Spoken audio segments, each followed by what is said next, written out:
And blessed to be a part of your day. Coming up, more coverage of last night's big debate. And you had one candidate for governor say he does believe in climate change. We'll get to that. Joining us now, the author of Inconvenient Facts, the Science That Al Gore Doesn't Want You to Know, Gregory Wrightstone. And Mr. Wrightstone, thank you for joining us. Good morning. Oh, thanks so much for having me. So let's talk a little bit about climate change. We're hearing this all the time. In fact, last night at our big governor's debate, one of the candidates said that they do believe in the climate change. What's up with that? Well, sure, they better. I mean, it's been changing for millions and hundreds of millions of years. That's one of the specious arguments that's used against people like me. That the discussion really shouldn't be is climate change happening? Of course it is.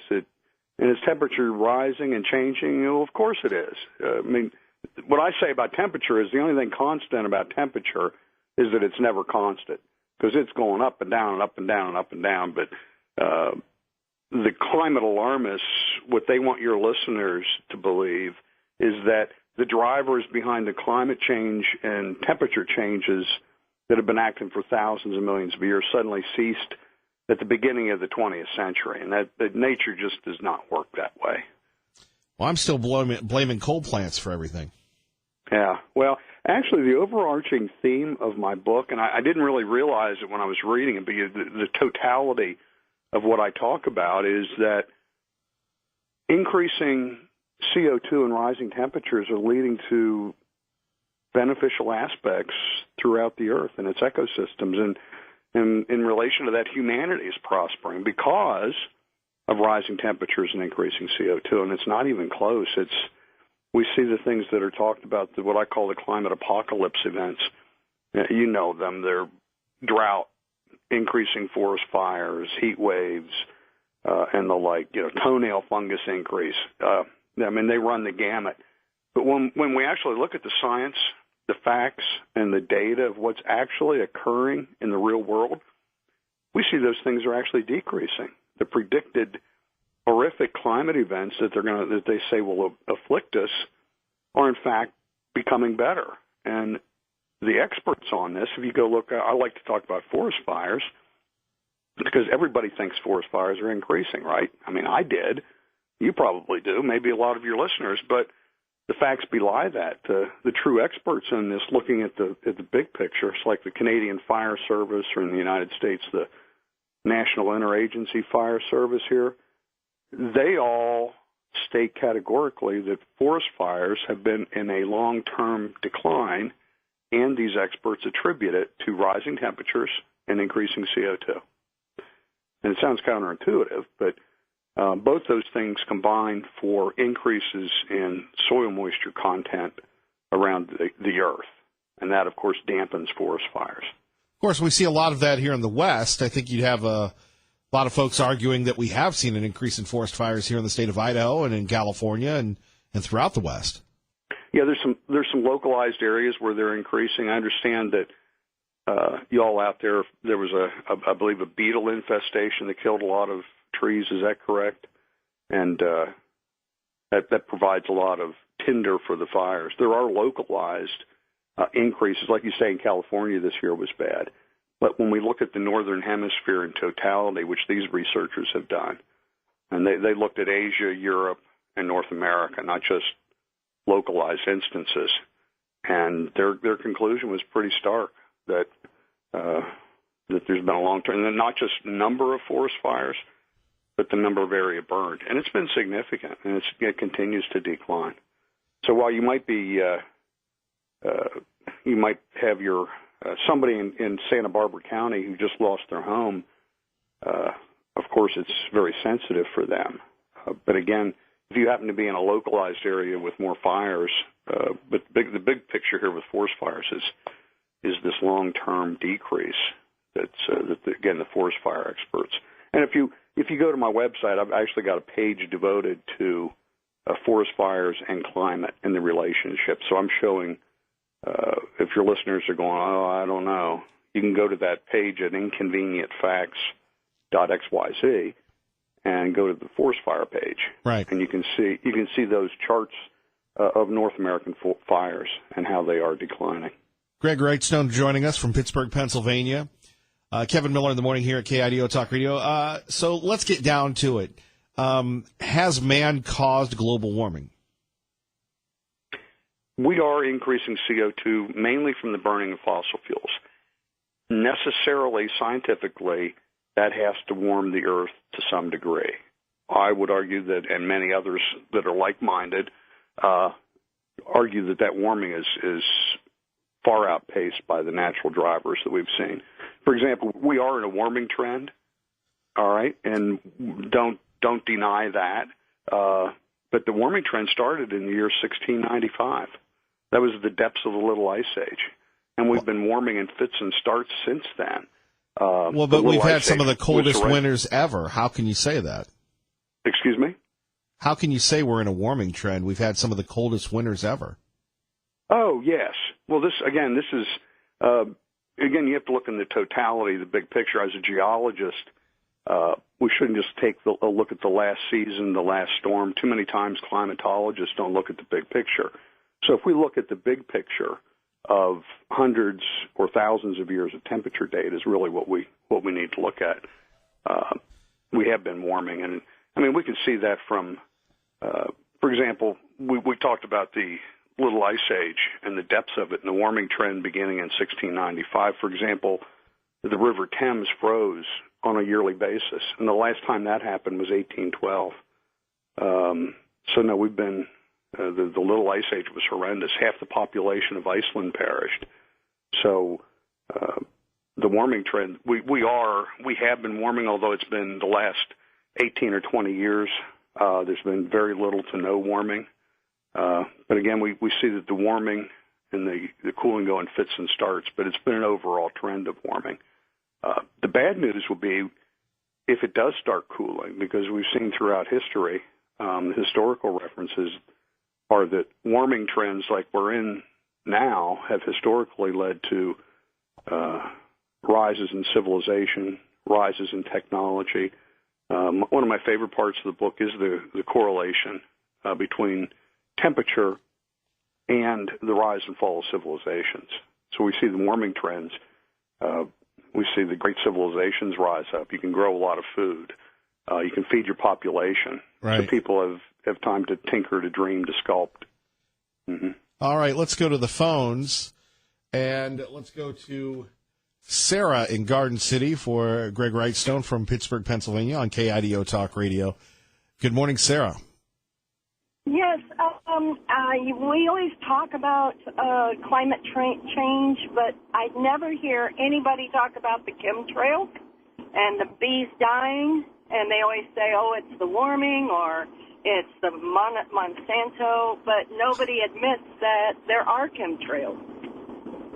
Well, Sarah? Yes? You're not going to get me to admit it either, because I've ridden in lots of airplanes, and I don't see any evidence of it.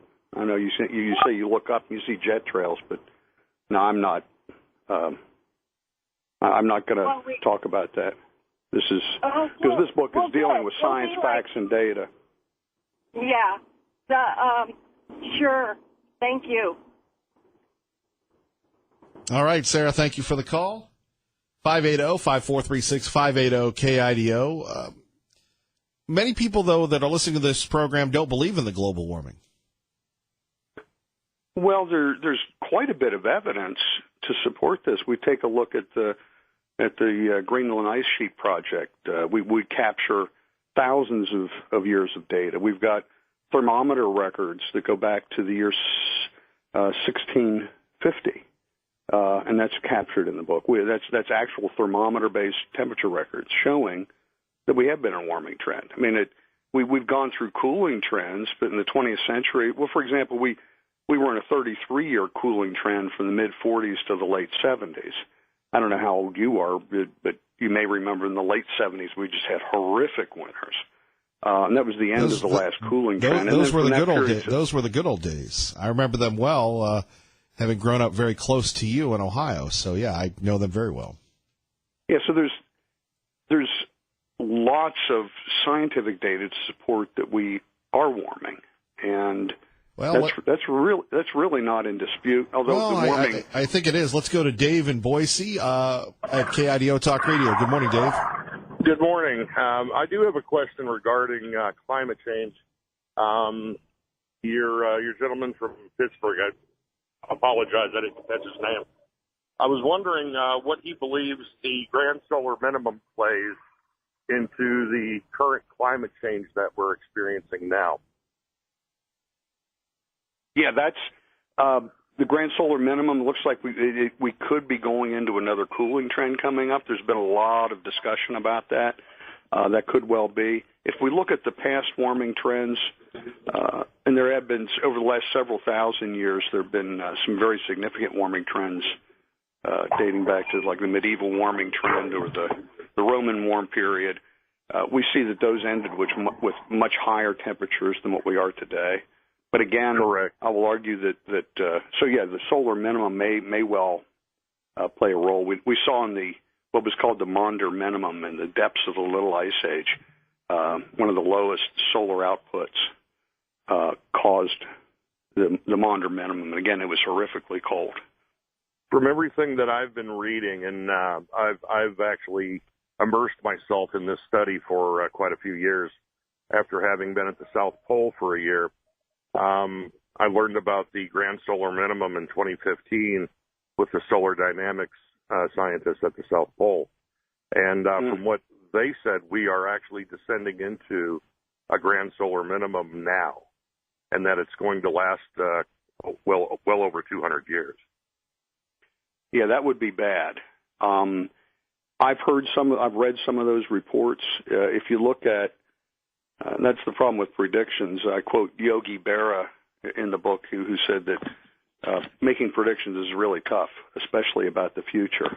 But again, if we look at the warming trends we've seen in the past that have been cyclical, our warming trend that we're in is just, I think it's likely to last another 60 or 80 years, hopefully, because if we go into a cooling period, we've seen that historically it's been very, very bad for humanity with crop failure, famine, pestilence, usually associated with mass depopulation. All right, Dave in Boise, thank you. I feel like I'm on Coast to Coast. More questions for Gregory Wrightstone, author of Inconvenient Facts, the science that Al Gore doesn't want you to know, on KIDO Talk Radio. Mark and Eagle, good morning, sir. Well, good morning, gentlemen. As you know, this is a topic up my alley here. The lady called it, the correct terminology is geoengineering. There's stuff more than anything you'll ever find about geoengineering, any of the so-called conspiracy out there. Geoengineering. Dane Wigington, a Bechtel solar engineer, has a tremendous website with over 20 million hits on his website about what the governments are doing, not only here but around the world, with manipulating our weather. But whole stuff. If you go into the Watchers, a great Earth and Space Science website, go to where it says Earth Changes, click on that. The gentleman just brought up the grand solar minimum. There is a huge number of articles about the polar shift. We are going through right now an extreme change. The poles do wander. The North Pole doesn't wander, magnetic North Pole, but it has gone and it wandered further off than it has in previous decades. What I'm getting at is basically they're saying they have found out that the poles can flip in the time span of a human being now. These are scientific facts that have come out from people from NASA and various universities. We are getting extreme weather changes throughout the world because we are now going through these Earth changes. Well, all right, Greg, your thoughts. Well, the science, the facts, and the data don't support the fact that extreme weather is occurring more often today. We see that things like tornadoes are actually in decline. 2013 and 2016 were the first and second lowest number of tornadoes. We see that hurricanes, which are usually touted as being one of the indicators of warming, even the Intergovernmental Panel on Climate Change, IPCC, states categorically that they have not been increasing. A strong case can be made that hurricanes have actually been declining for a long period of time. So the science doesn't back up the allegation of increases in extreme weather. All right, Mark, thank you. quickly to John in Meridian, then we've got to go. So last question for Gregory Wrightstone, Inconvenient Facts at KIDO Talk Radio. John, go ahead, please. Good morning. I have a question regarding carbon dioxide, and it has to do with, high concentrations of carbon dioxide are needed to support rainforests, and after all, plants need that. So I've asked lots of people, no one's been able to give me an answer about the biochemical pathway that makes carbon dioxide either a pollutant or a toxin. Where does that, they talk about carbon emissions, carbon dioxide, increasing carbon dioxide. Well, that would actually help plants. So where is it that it's somehow polluting? I'll respond with that. That actually the EPA under Obama made their finding that carbon dioxide was a pollutant, and that was related to its alleged effects that we were going to have abnormal warming that would lead to catastrophic climate events. The actual facts and science of carbon dioxide show significant beneficial aspects, including, as you mentioned, CO2 fertilization effect. That combines with resistance to drought because they're not sucking more water. They have smaller pores with increased CO2. A lot of beneficial aspects. And then we talk about too much CO2 at 400 parts per million. The U.S. submarines often exceed 8,000 parts per million. So the U.S. Navy doesn't think that it's a danger to them. And then, Kevin, I'd like to, if your listeners want to, I've got a 25-figure PowerPoint presentation on my website if they hit the subscription button, and they'll get a link to that if they'd like to get actually the figures, top 25 figures out of 90 from the book. All right, John, thank you for the call.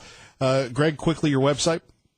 InconvenientFacts.xyz, and there's a promo code for $5 off. Okay. Thank you, sir. Thank you. All right. Coming up next, more on last night's debate. Then State Representative Luke Malek joins us to talk about his campaign for Congress. By the way, Representative Malek now on TV. We'll talk about it next. Kevin Miller, you're listening to KIDO Talk Radio. And don't forget State Representative Malek coming up, Congressman Labrador. We're just getting started before Glenn Beck, Dave Ramsey, and Sean Hannity, and our friend Lars Larson. But before that, he's back, the sweet prince of the Treasure Valley. You Good morning, know him. Mr. Miller. How are you today? You know him. You love him. He's our Tea Party Bob. Good morning. Well, it was an interesting debate last night. What we saw was a recalcitrant press club trying to pick a fight with anyone they could. It was the liberal media attack dogs against the sworn enemy with a lot of aggressive questioning by the hound dogs of misinformation. If we had to call a winner last night from the bleachers, it would have been Labrador on top with the best answers to the tough questions, Alquist second with some good answers to tough questions. But he did not bring forth any real solutions except for his education ideas on matching up students early with technical training programs to the employers and having more technical schools. Brad Little did his usual soft shoe sheep shuffle with no new ideas and a continuation of more of the same garbage that we have heard for the past 12 years.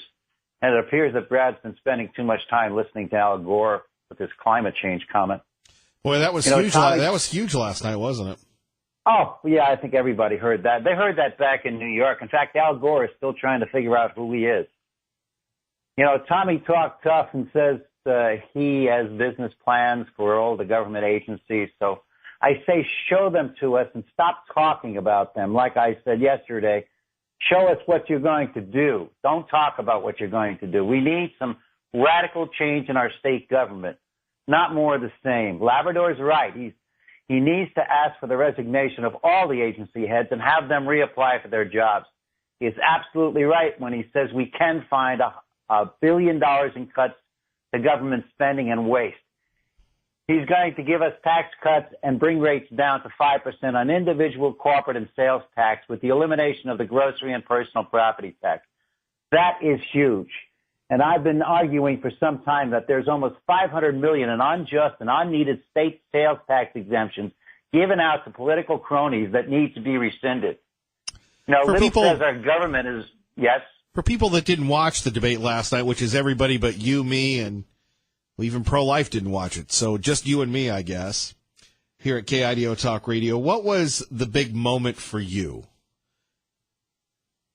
You know, I think it all comes down again, and as I said yesterday, health care, I believe, is the key issue that is bothering everybody. We see this big movement to get people on Medicaid expansion with a ballot measure. Yeah, I don't see that happening, do you?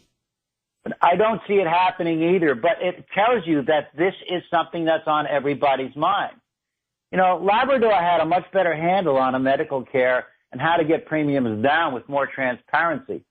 Little was a supporter of the state health care exchange and just mumbled some incoherent gobbledygook about health care that didn't make any sense. And Tommy, the one person who spent 20 years as a doctor, never spoke out in those 20 years about the problems with the system or the non-transparent costs, but now has an answer. Excuse me, but where was he for the past 20 years? I thought his answers on Big Pharma were pretty good, though. Oh, yeah. Well, hey, listen, he doesn't work for Big Pharma anymore. You can say anything you want now. He's a developer. I see. You know, better yet, where has he been for the past 4 years as healthcare insurance premiums tripled and deductibles doubled and tripled? I don't remember him speaking out until he was running for governor. I don't remember seeing him down at the healthcare exchange committee meetings. You know, everybody's a lot of talk, but not a lot of them are action oriented. You know, I'll be glad when all of this primary stuff is over and the mud settles back down to the ground and everybody takes a cold shower. I won't be at all. Well, I mean, it's getting a little ridiculous, don't you think? Well, not at all. It's just heating up. By the way, we have Representative Malek coming up, so oh, go get him. We're done with you today. I'll be listening intently. Thank you so much, Kevin. Thank you, our great friend, Tea Party Bob. Traffic and weather to get.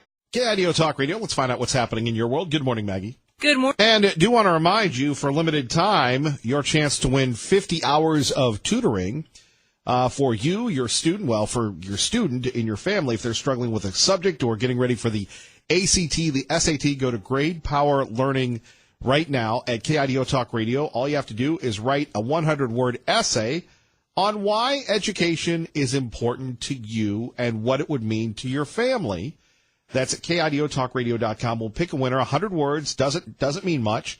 And if you're a word a phobic like me, well, go to Great Power Learning and they can help you like they're helping yours truly at KIDOTalkRadio.com. Joining us now, State Representative Luke Malek, running for Congress. Sir, good morning. Good morning. How are you? Not bad. So tell us about life on the trail. Oh, it's amazing. There's so many amazing people around this state, and we're blessed to have support from a lot of different people in a lot of different communities. It's been fun meeting everybody. Well, I can imagine. Now, you're a guy in the north, but you've got some ties down here that I'm sure a lot of people are familiar with, but people that don't know your connection to College of Idaho, your business and such, tell us about your Treasure Valley cred.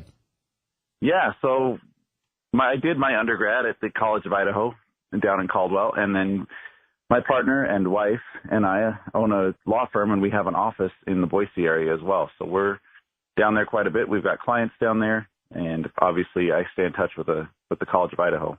Great people over there in Caldwell. Well, you're a proud Yote. Absolutely, I am. Okay. Let's talk a little bit about this race. How do you see it playing out in its final week, sir? I think this is going to be a race that comes right down to the wire. We have not, there's still a lot of undecided voters out there that want to get to know the candidates, and so we have a lot of work to do to make sure that people know who we are and what the choices are. Well, that's easier said than done. So how do you differentiate yourself from the folks on the trail? And, I mean, are you the most pro-Trump? I mean, that seems to be what everybody is talking about. I'm more pro-Trump. No, I'm more pro-Trump. What about you, sir? Well, I don't necessarily call myself pro-Trump, but I could tell you I will be an effective partner to the president on things that matter to the state of Idaho. So when it comes to making sure that we are defending life, when it comes to making sure that we're protecting the Second Amendment, when it comes to making sure that we are reducing regulation on Idaho businesses and reducing the cost of health care, my record of efficacy is what sets me apart. from my opponents. I'm not in this because of the titles. I'm not in this because I want to go to Washington, D.C. In fact, I really have no desire to leave Idaho. But I found in the legislature I've been effective on issues like reducing the cost of health care, and we need somebody that's effective working back in Washington, D.C. on the behalf of Idahoans. State Representative Luke Malek with us. Kevin Miller in the morning here at KIDO Talk Radio. What's the big issue for you? Is it health care? Is it the economy? Obviously, you've been asked a lot of questions. We'll get to that. But your primary issue? Yeah, healthcare is a big issue, but beyond that, we have a lot of issues that we're facing. I would say the biggest issue is just the effectiveness of Congress. What is Congress going to do to do its job? I mean, Congress has abdicated its duty on immigration. It has abdicated its duty on the debt, on Social Security, on veterans. We need somebody back in Washington that's going to fight these fights, not just kick the can down the road and say, oh, the system's broken. Well, the system may be broken, but it's the system we have, and it needs to fix these problems for the American people. Speaking of which, let's get to it. I'm going to date myself by saying this, but the Rubik's Cube of all conundrums, what to do about immigration, especially from a uniquely Idaho perspective.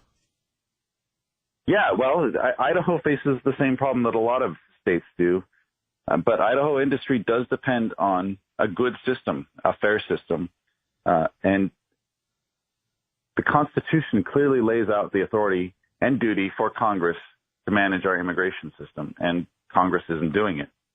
We need to make sure that we have secure borders first and foremost. If we can't control who's coming in and out of our country, we have a real problem in this country. And you can see that bearing out in all over the country.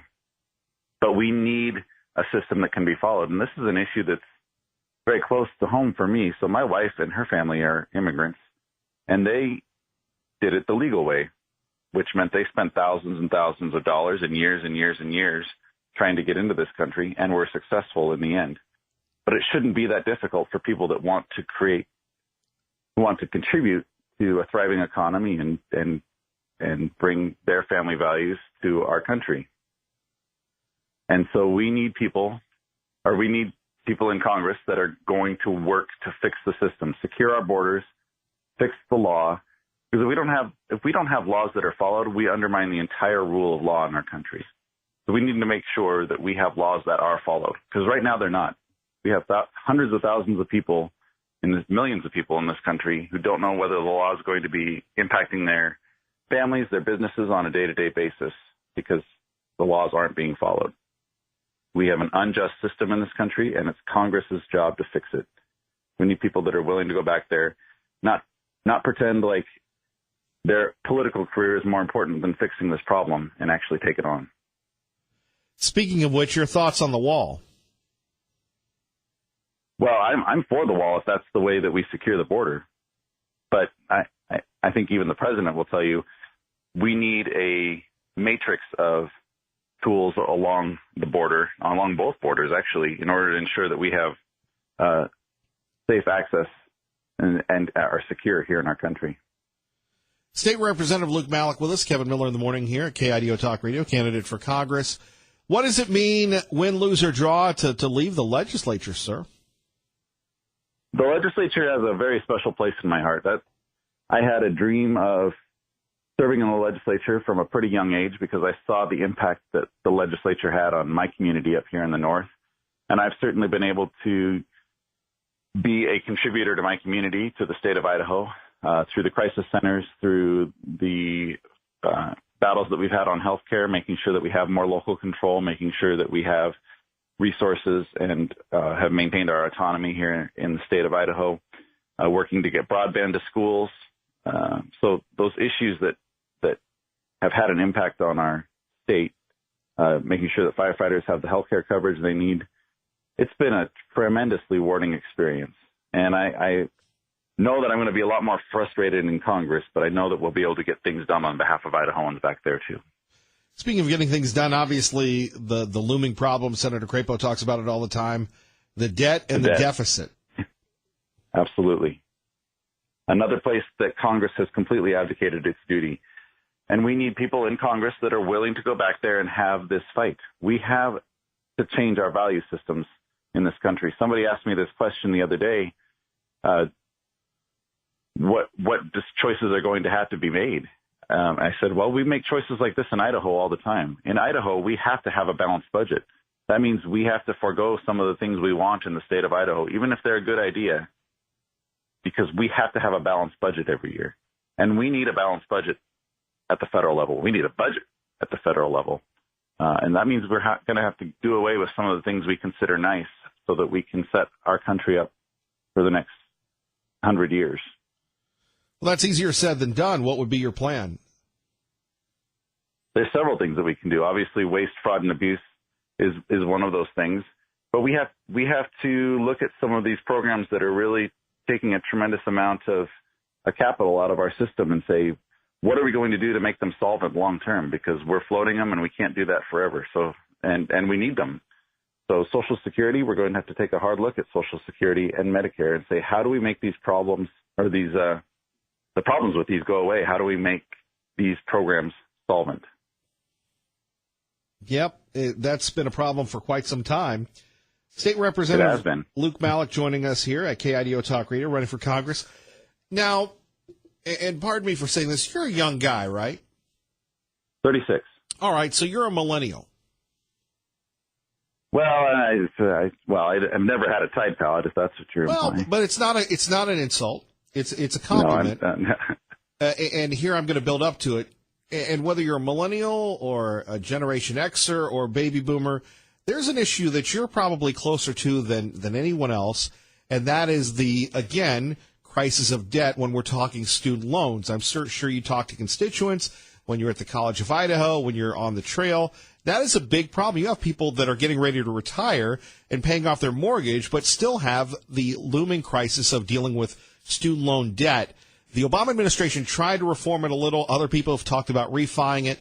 As a person who has benefited by taking advantage of education, if elected to Congress, any thoughts on how to handle this, sir? Yeah, absolutely. So, and this is, again, something that strikes close to home. My wife and I met in law school at the University of Idaho, and we both obviously weren't working at the time that we went to law school, so we had to take out student loans ourselves. So that's some burden that we're dealing with on top of building a business and being involved in public service and planning a family. We have this looming debt that's like having a third mortgage. And so it's a very difficult situation, and we know we're not alone. And it has an impact on the economy because obviously when you have as much debt load as a lot of people do in this country, a lot of my generation does, it has a huge impact on our purchasing power and our ability to be contributors in the economy. And so, yeah, this is something that needs to be reformed. And we need a new system for financing education. Not that there needs to be less accountability. I mean, we should all be invested in the education that we take advantage of. But the debt really frustrates our ability to be contributors in society. Well, and we could say that with our own country's debt as well. Absolutely. Right. So let's talk a little bit about the military. If elected, you might have to vote to send troops to war. I have a brother that's serving over in Afghanistan right now. He's flying helicopters. I got another brother that just returned from his deployment on the AFRICOM's mission, so based out of Germany, but going off into Africa. And so this is something that's consistently on my mind. And honestly, the service that our men and women have done for this country is one of the things that led my wife and I to decide that we could and we're going to attempt to do this on behalf of the country, because we believe that it's a imperative time for people who care about the future of this country to be involved. A lot of people have sacrificed in the past, and we're proud to be putting ourselves out there to support them. And it's not a decision that I would take lightly, but I'm very proud of the service that our men and women have put in, including my brothers around the world. And if it were necessary for the security of our country, for the future of our country, that is a vote that I would make. but it's not one that I would take lightly. Obviously, having a brother over in the Middle East right now, I pray every day that we don't have more conflict around the globe. Which brings us to your faith and the issue of life. Yes. I was born, obviously, Catholic and raised Catholic, still a practicing Catholic.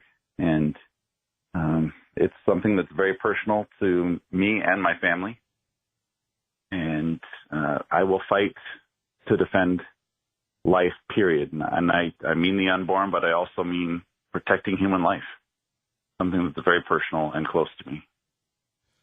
Well, I have to say, as a fellow practicing Catholic, usually we lose some of you, so I'm glad you're staying with the faith. Absolutely. It's been one of the guiding principles in my life, and has been probably one of the most influential things that has driven me to try and make the world a better place, really. The Catholic faith has guided me to service of my fellow man, to service to the values that our country stands for, that my faith has instilled in me and my family.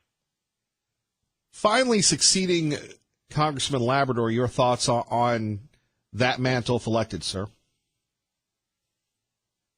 Congressman Labrador embodies one of the most important attributes of the 1st Congressional District.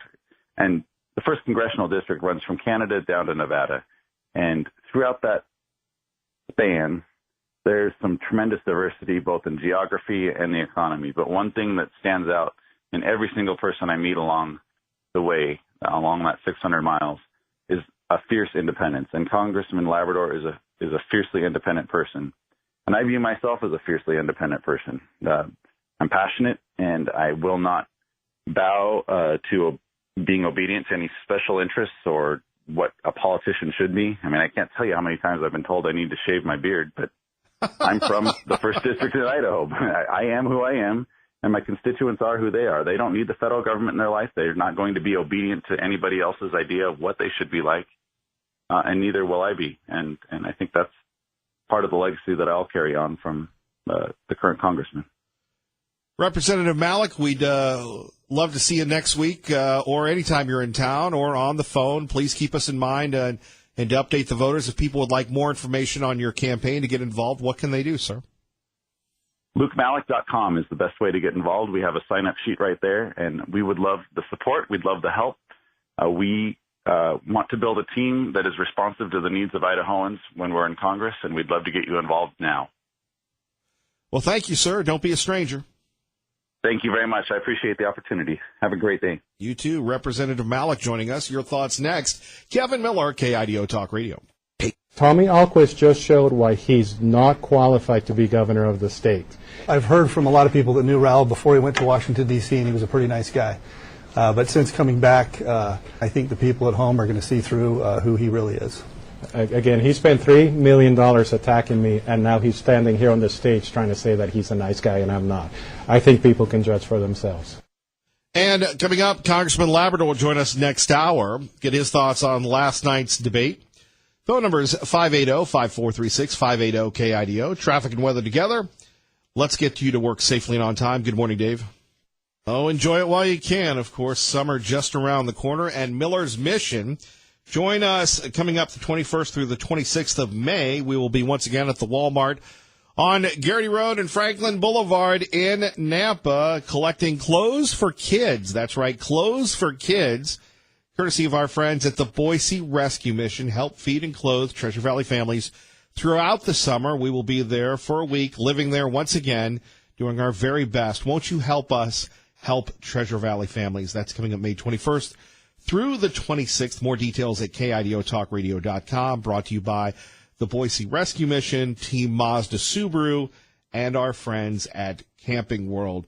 Coming up, Congressman Labrador responds to last night's kind of contentious debate. He'll give us his thoughts on the final weeks of the campaign. And remember, KIDO Talk Radio is your exclusive home for the contenders. Every week we'll talk to him, sometimes 2 or 3 times a week, because it's important to find out who's going to lead Idaho. Coming up next, Fox News, and then more of us, right? Good morning. KIDO Talk Radio.